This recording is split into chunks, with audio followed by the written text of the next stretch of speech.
ஆசீர்வாத தீர்க்க தரிசன ஊழியங்கள் வழங்கும் உங்கள் ஆசீர்வாத நேரம். ஆண்டவராகிய இயேசு கிறிஸ்துவின் நாமத்தில் உங்கள் யாவருக்கும் நல்வாழ்த்துக்கள். இந்த நாளிலும் சில வசனங்களை வாசித்து கர்த்தர் உங்களோடு நேரடியாக கர்த்தர் பேச வேண்டும். நீங்களும் எதிர்பார்ப்போடு கூட இருங்கள். நீதிமொழிகள் 31:10 வசனம், குணசாலியான ஸ்திரீயை கண்டுபிடிப்பவன் யார்? அவளுடைய விலை முத்துக்களை பார்க்கிலும் உயர்ந்தது என்று நாம் வாசிக்கிறோம். அடுத்து 26வது வசனத்துல, தன் வாயை ஞானம் விளங்க திறக்கிறாள், தயவுள்ள போதகம் அவள் நாவிலே இருக்கிறது. பிள்ளைகள் எழும்பி அவளை பாக்கியவது என்று சொல்லுவார்கள். புருஷனும் நீ எல்லாருக்குள்ளும் மேற்பட்டவள் என்று அவளை புகழுகிறான். கர்த்தருக்கு பயப்படுகிற ஸ்திரீயே புகழப்படுவாள் என்று 10 முதல் 31 வசனங்களில, அவள் சோம்பலின் அப்பத்தை புசிக்க மாட்டாள். மிகவும் சுறுசுறுப்பானவள், வீட்டு காரியங்களின் மேல் கண்ணோக்கமாயிருப்பாள், மிகவும் ஞானம் உள்ளவளாயிருப்பாள். அவள் மிகவும் விலை உயர்ந்தவள். அவளுடைய குணம் கர்த்தர் மெச்சிக் கொள்ளுகிற ஒன்றாய் இருக்கிறது. குணசாலிக்குள்ளே இருக்கிறதான குணமானது கர்த்தர் கொடுத்த குணம். ஏற்கனவே உள்ள இயற்கை குணத்தை விட, ஜென்மமான சுவாபத்தை விட, அந்த அவளுடைய டிவைன் கேரக்டர்ஸ் ஒவ்வொன்றும் அவளுக்குள்ளே காணப்படும்படியாய் கர்த்தர் குணசாலியான ஸ்திரீயை அமைத்திருக்கிறார், உருவாக்கி இருக்கிறார்.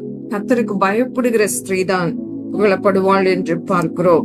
அடுத்து நீதிமொழிகள் 14வது வசனம், 1வது வசனத்துல, புத்தியுள்ள ஸ்திரீ தன் வீட்டை கட்டுகிறாள்.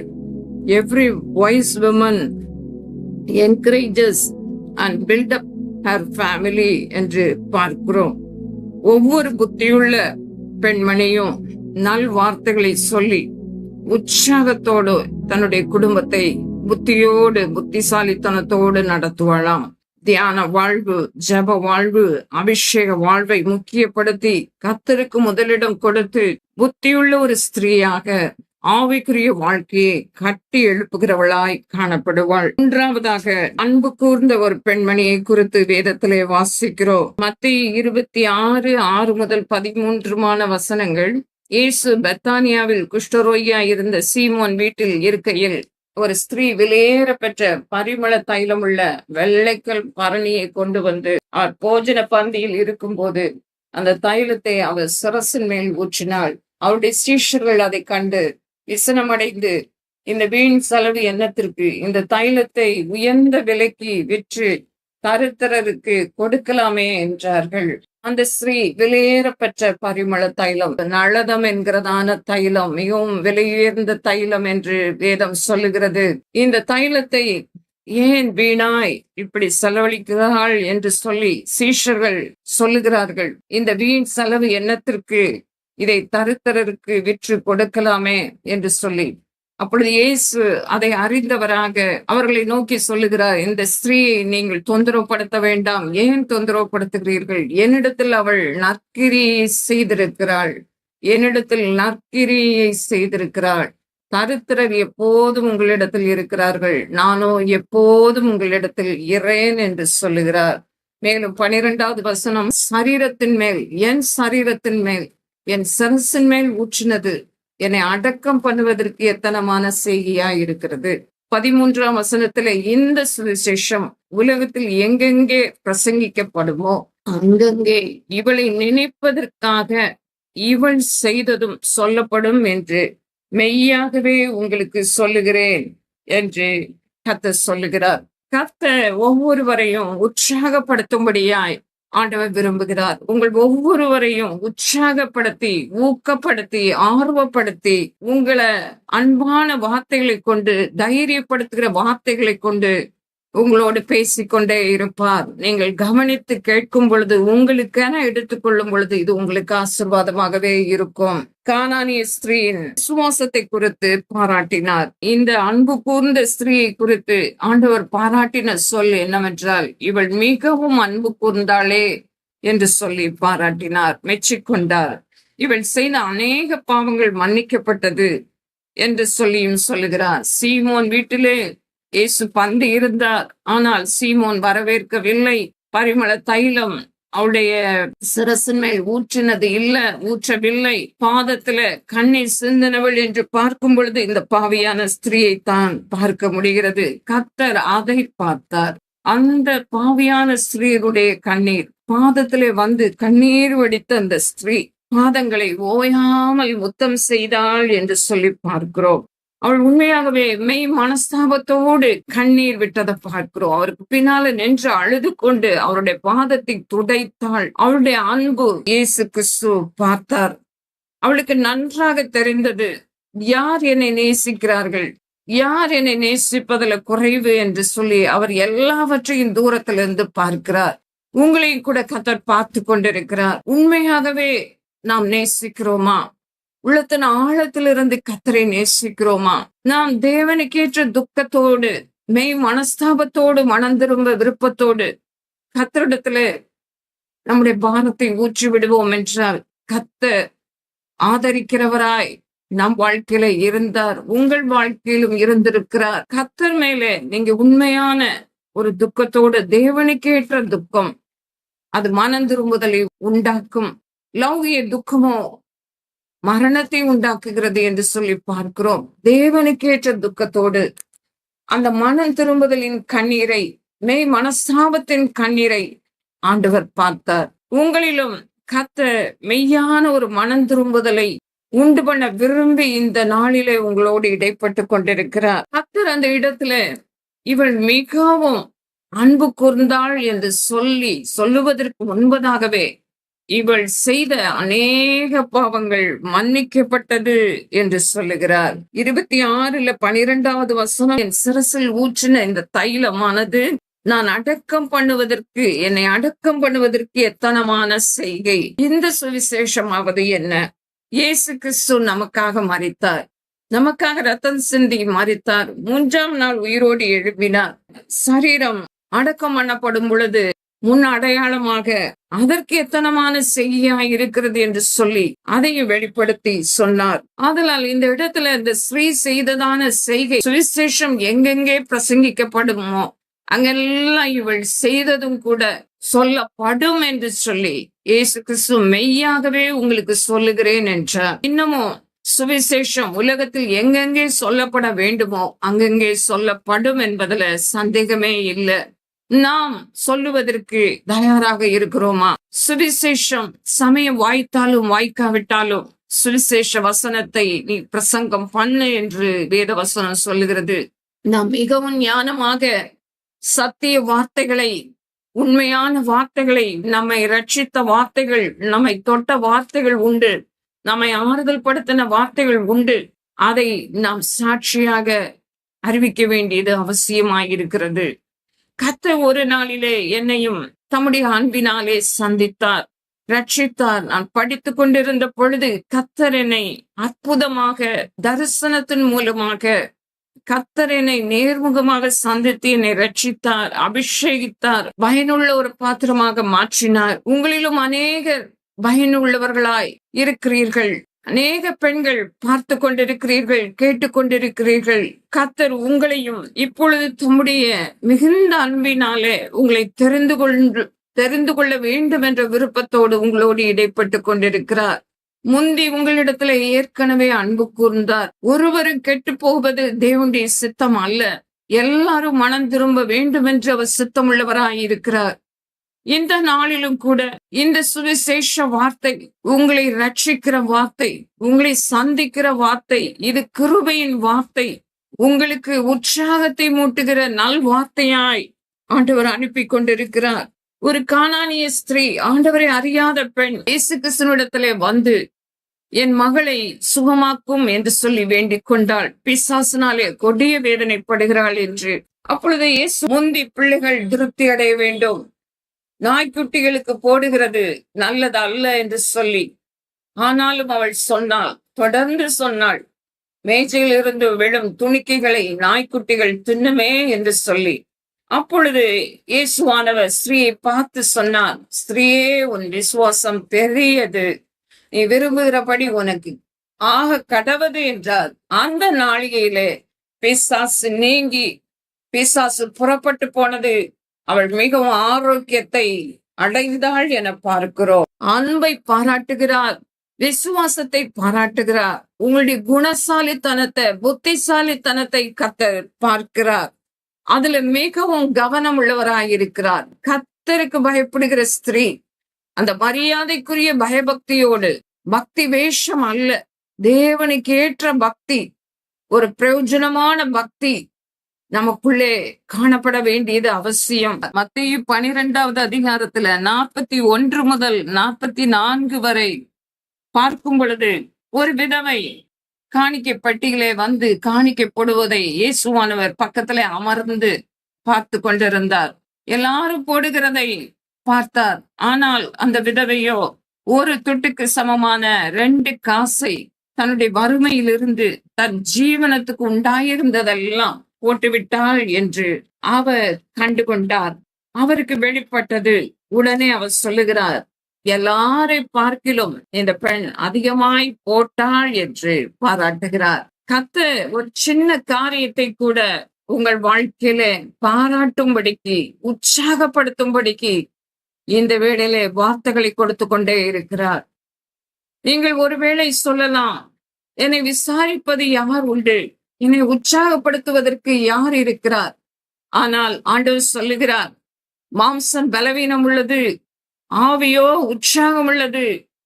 மாம்சம் ஒன்றுக்கும் உதவாது, ஆவியோ உயிர்ப்பிக்கிறது. அவர் உயிர்ப்பிக்கிற ஆவியானவர் உங்களை உயிர்ப்பிக்கும் வார்த்தைகளை அனுப்பி கொண்டிருக்கிறார். இந்த வேளையில உங்களுடைய ஆவி மனிதனை விடுவித்து உங்களை உயிர்ப்பிக்கிறார். ஆவியானவர் உங்களை உற்சாகப்படுத்துகிறார். மகளே, நீ எழும்பு என்று சொல்லுகிறார். உன்னுடைய ஒவ்வொரு சின்ன சின்ன காரியத்தையும் நான் பார்க்கிறேன், சின்ன சின்ன செய்கையை பார்க்கிறேன். இதைதான் நான் மெச்சிக்கொள்ள விரும்பி உன் மத்தியிலே அசைவாடி கொண்டிருக்கிறேன் என்று சொல்லுகிறார். உங்கள் மத்தியிலே ஆண்டவர் அசைவாடி கொண்டிருக்கிறார். உங்களுடைய ஒவ்வொரு சின்ன சின்ன செயலையும் கர்த்தருடைய கண்கள் காண்கிறது. கர்த்தருடைய கண்கள் மிகவும் காண்கிற கண்கள் மாத்திரம் அல்ல, அவருடைய கண்கள் அக்கினி ஜுவாலை நிறைந்த கண்கள். ஆராய்ந்து அறிந்திருக்கிறார். நினைவுகளை தூரத்தில் அறிகிறார். உட்கார்ந்தாலும் படுத்தாலும் எழுந்தாலும் எல்லாவற்றையும் அறிந்திருக்கிறார். இந்த அறிவு மிகவும் ஆச்சரியமான அறிவாய் இருக்கிறது. எல்லாராலும் தள்ளப்பட்ட ஒரு நிலைமையில் ஒருவேளை நீங்கள் இருக்கிறீர்களோ, கர்த்தர் உங்களை பார்த்து சொல்லுகிறார், தள்ளப்பட்ட கல் என்னுடைய கண்களுக்கு உண்பதாக ஆச்சரியமாயிருக்கும்படிக்கு நான் உங்களை மாற்றுகிறேன். நீங்கள் ஏன் புறக்கணிக்கப்பட்ட நிலையே சிந்தித்துக் கொண்டிருக்கிறீர்கள்? நான் உங்களை புறக்கணிப்பது இல்லை.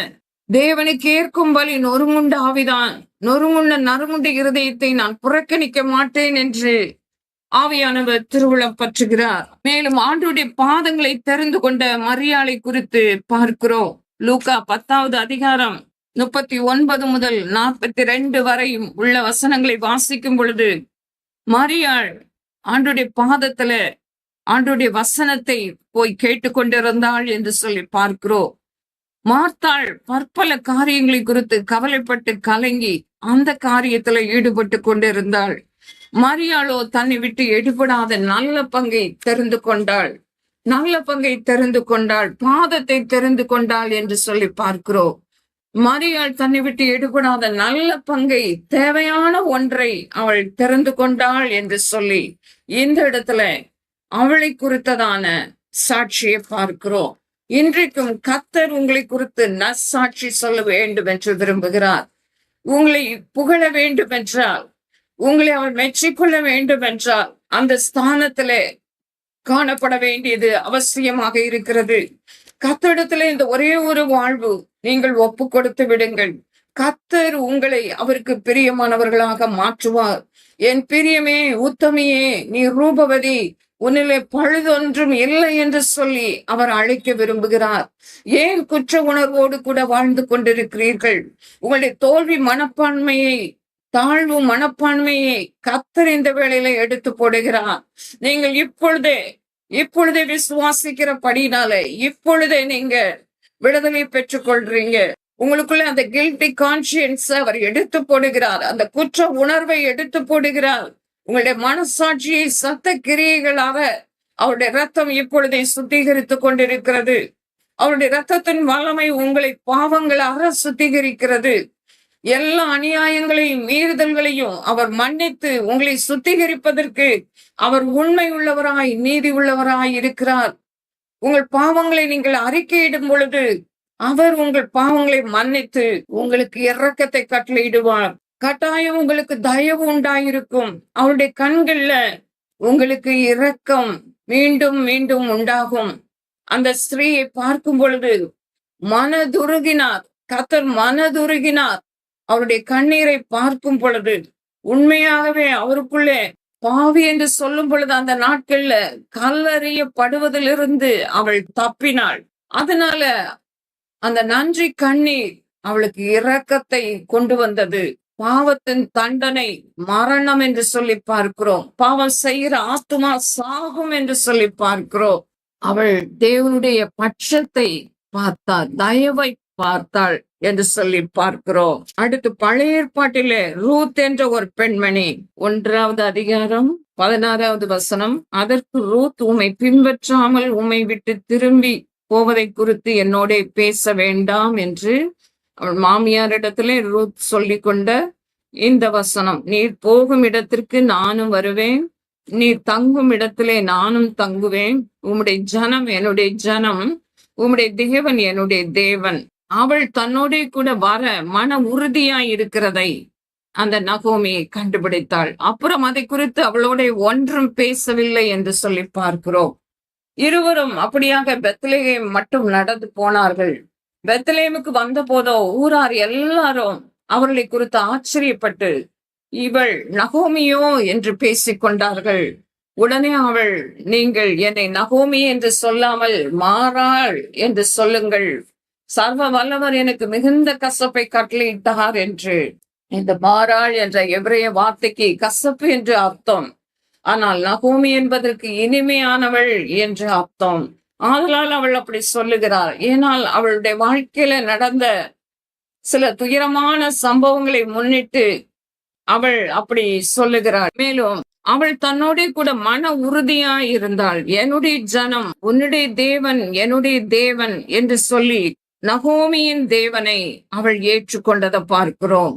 நகோமியும் ரூத்தும் பெத்லகேமுக்கு வந்து சேருவதற்கு முன்பதாகவே ரூத் நகோமியையும் நகோமியின் தேவனையும் தேர்ந்தெடுக்கிற பெண்ணாயிருந்தாள். இன்றைக்கும் ஆண்டவர் நமக்கு சாய்ஸஸை கொடுக்கிறார்.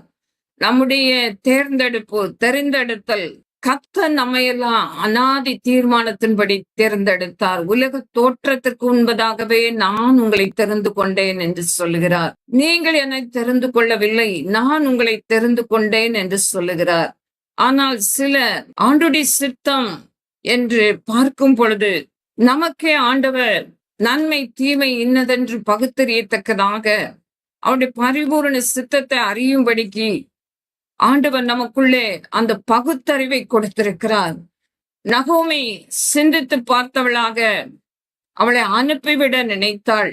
ஆனாலும் கூட இவள் ஒருவள் மட்டும், இந்த ஒரு மருமகள் மாத்திரம் நகோமியை பின்பற்ற தீர்மானம் எடுத்து நகோமியின் தேவனையும் தெரிந்து கொண்டதை ஏற்றுக்கொண்டதை பார்க்கிறோம். ஆதலால் தான் அவளுக்கு தற்செயலாய் நேரிட்ட அந்த போவாசின் நல்ல ஐஸ்வர்யமுள்ள போவாசின் வயல்வெளி கிடைத்தது. அதில் வேலை செய்யும் படிக்கு அதிலே போய் அவள் ஆசீர்வதிக்கப்பட்டாள் என்று பார்க்கிறோம். அவளுடைய காரியங்களை எல்லாம் பார்க்கும் பொழுது அவள் கர்த்தருடைய சட்டைகளின் கீழே அடைக்கலமாய் வந்த ரூத்தாய் காணப்பட்டாள். அதனாலே அவளுக்கு ஆதரவு கிட்டிற்று. ரூத் 2வது அதிகாரம் 12வது வசனம். உன் செய்கைக்கு தக்க பலனை கர்த்தர் உனக்கு கட்டளையிடுவாராக. இஸ்ரவேலின் தேவனாகிய கர்த்தருடைய சட்டைகளின் கீழ் அடைக்கலமாய் வந்த உனக்கு அவராலே நிறைவான பலன் கிடைப்பதாக என்றான்.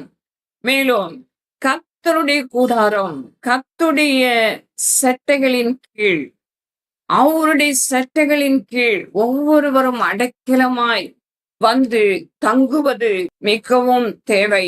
கர்த்தர் உங்களை அழைக்கிறார். யாராயிலும் கர்த்தருடைய சட்டையின் கீழே, கர்த்தருடைய கூடாரத்தின் கீழே தங்காமல் இருப்பீர்கள் என்றால், நீங்க இடம் கொடுக்காமல் இருப்பீர்கள் என்றால், உங்கள் வாழ்விலே நீங்க இடம் கொடுத்து பாருங்கள். உங்கள் உள்ளத்திலே கூப்பிடுங்கள். இயேசுவே எங்கள் உள்ளத்திலே வந்து தங்கும் என்று சொல்லி கேட்கும் பொழுது உங்களுடைய உள்ளத்திலே வந்து தாபரிப்பார். அந்த மறைவிலே நீங்கள் ஆசீர்வாதங்களை அடைவீர்கள். அந்த செட்டைகளின் கீழ் தான் உங்களுக்கு பாதுகாப்பு உண்டு. ஆதலால் கர்த்தர் உங்கள் செய்கைகளை, சிறு சிறு செய்கைகளையும் பார்க்கிறார். அதற்கு பலனாக கர்த்தர் உங்களுக்கு ஆசீர்வாதங்களை, நிறைவான பலனை ஆண்டவர் கட்டளையிடுவார் என்பதிலே சந்தேகமே இல்லை. அவர் தமது சிறைகளாலே உன்னை மூடுவார், அவர் செட்டைகளின் கீழே அடைக்கலம் புகுவாய் என்று வேத வசனங்கள் கூறுகிறது. மேலும் ரூத் 2வது அதிகாரம் 13வது வசனத்துல அவள் போவாசை நோக்கி ஒரு ரிக்வெஸ்டை வைக்கிறதை பார்க்கிறோம். ஒரு விண்ணப்பத்தை வைக்கிறாள். என் ஆண்டவனே, உம்முடைய கண்களிலே எனக்கு தயவு கிடைக்க வேண்டும் என்று சொல்லி கேட்கிறாள். முதலாவது, நீ என் செட்டைகளின் கீழ் அடைக்கலமாய் வந்திருக்கிறாய் மகளே, உனக்கு நிறைவான பலன் கிடைக்கும் என்று அவர் வாழ்த்தி ஆசிர்வதிக்கிறார் 2:12. அடுத்து 2:13 மேலும் அந்த ரூத் கேட்டுக்கொண்ட விஷயத்தின்படி போவாஸ் பதில் கொடுக்கிறார்.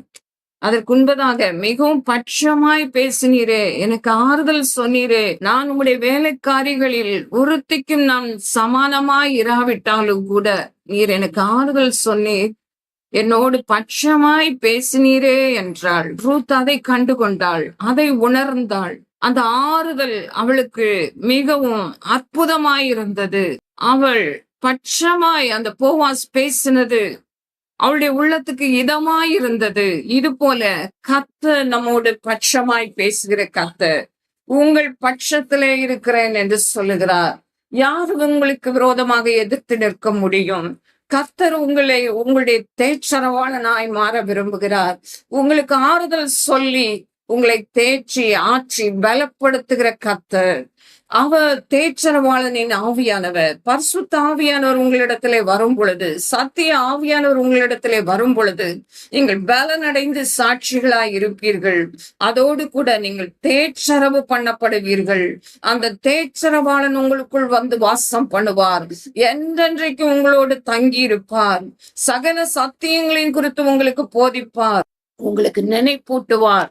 மேலும் ரூத் 3வது அதிகாரத்துல வாசிக்கும் பொழுது, மகளே, நீ கர்த்தரால் ஆசீர்வதிக்கப்படுவாயாக, நீ தரித்திரரும் ஐஸ்வர்யவான்களுமான வாலிபர்களின் பிறகே போகாததுனால உன் முந்தின நற்குணத்தை பார்க்கிலும் உன் பிந்தின நற்குணம் உத்தமமாய் இருக்கிறது என்று சொல்லி இந்த இடத்துல போவாஸ் மெச்சிக்கொண்டார். அவளுடைய நற்சாட்சியை பார்த்தார், கண்டுபிடித்தார்.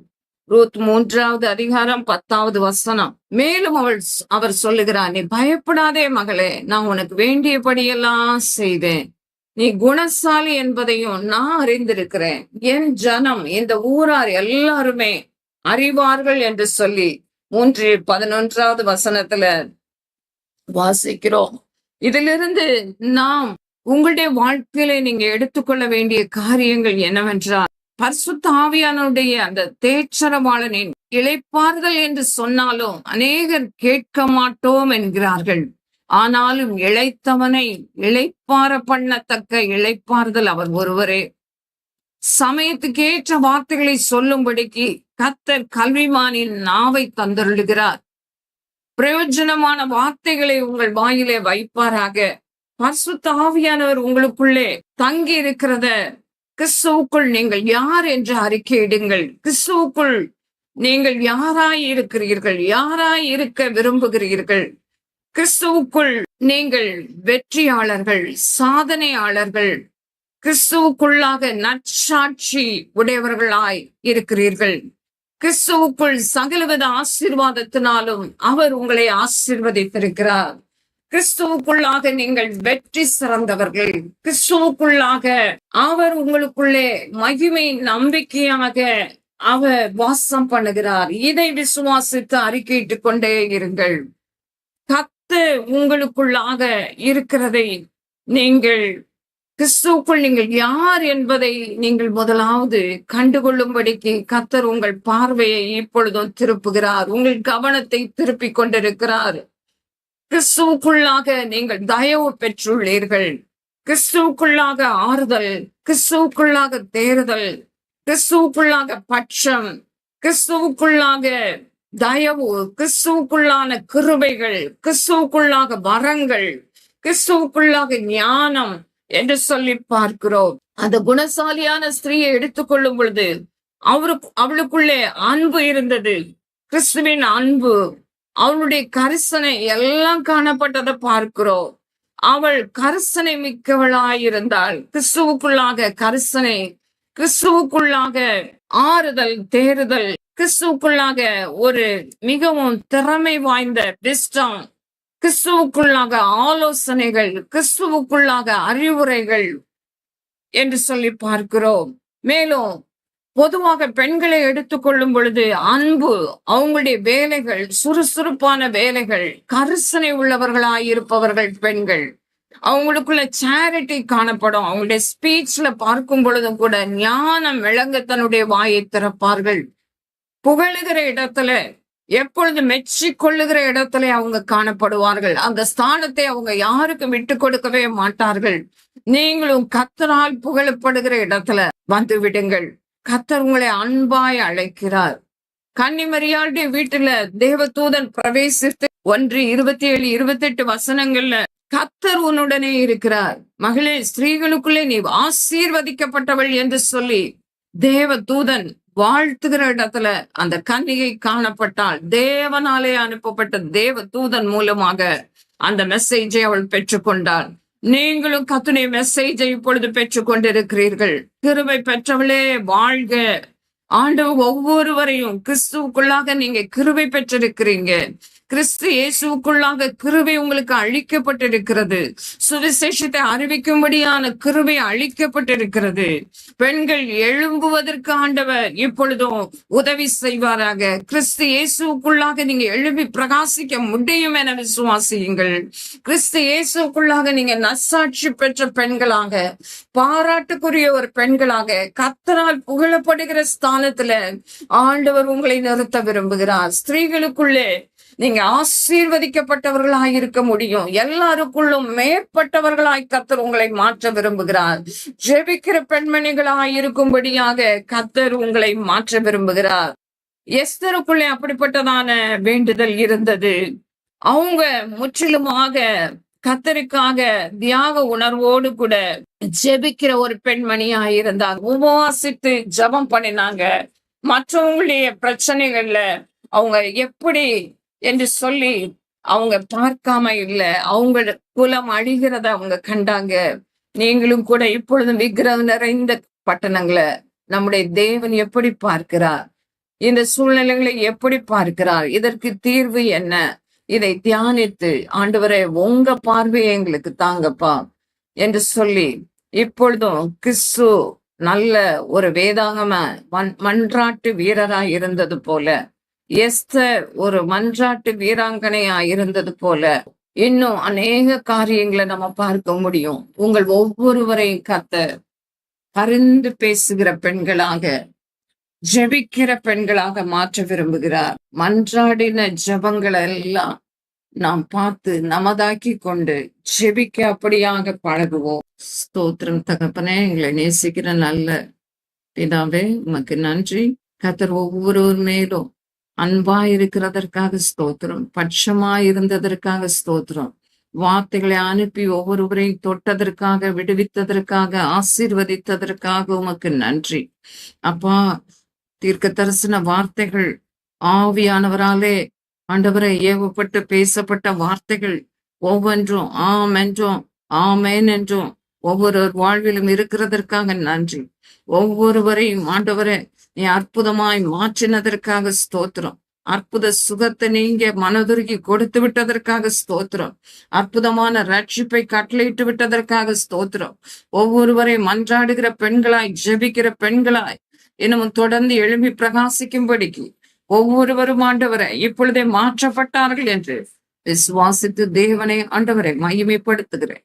இயேசுவின் நாமத்தில் பிதாவே, ஆமென். இந்த நிகழ்ச்சியின் மூலமாக நிச்சயமாக ஆசீர்வாதத்தை பெற்றிருப்பீர்கள். உங்கள் சாட்சிகளை மறக்காமல் எங்களுக்கு தெரியப்படுத்துங்கள். ஜெபம் மற்றும் ஆலோசனைக்கு 9362777231 என்ற எண்ணில் தொடர்பு கொள்ளுங்கள்.